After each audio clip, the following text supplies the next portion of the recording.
Well, welcome to Driveway Garage. I'm laying underneath my Outback trying to fix my exhaust. Let me show you what I have. Take off my sunglasses so I can see what you're seeing. So I put on a hitch and I had to take the exhaust off to do that. And so I ordered a new exhaust gasket. Well, I just put it on there and that's worthless. It's loose. It's tight where the bolts are, but in the middle it's not tight at all.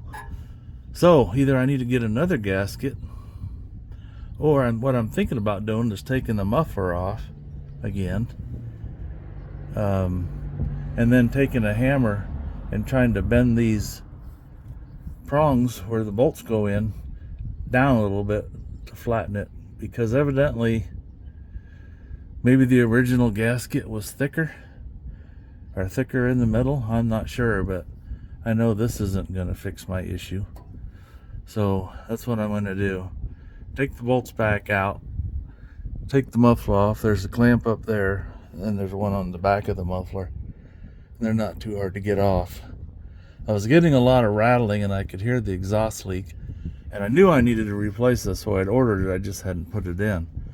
But the biggest reason I was having so much rattling is because these bolts came loose, and that's where all the rattling was coming from. So let me see if I can take those off, tap them with the hammer, bend them just a little bit, and maybe this will tighten up. So while I'm under here and have the muffler off, I went ahead and enlarged the holes on the heat shield because they line up with this bolts for the hitch perfectly. And then I could get the bolts or the nuts back on, and now the heat shield is where it belongs and it's tight.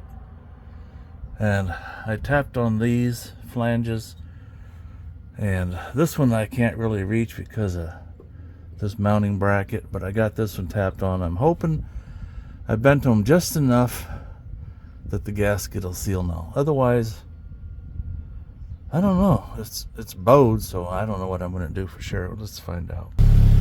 Well, I got it back together, and I can feel exhaust coming out of there, so I still have a little exhaust leak. So I'm going to have to find a thicker gasket or something. I'm not sure. Maybe that's just a really cheap one.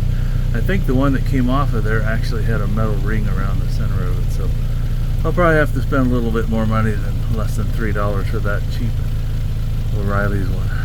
Fix it right. But I got my heat shield back where I wanted it, and now that I know the bolts came loose, I probably never tightened them up because I was going to fix it right away. Who knows? But anyway, I may go ahead and put in new bolts to get a better gasket and fix this thing right. Thanks for watching.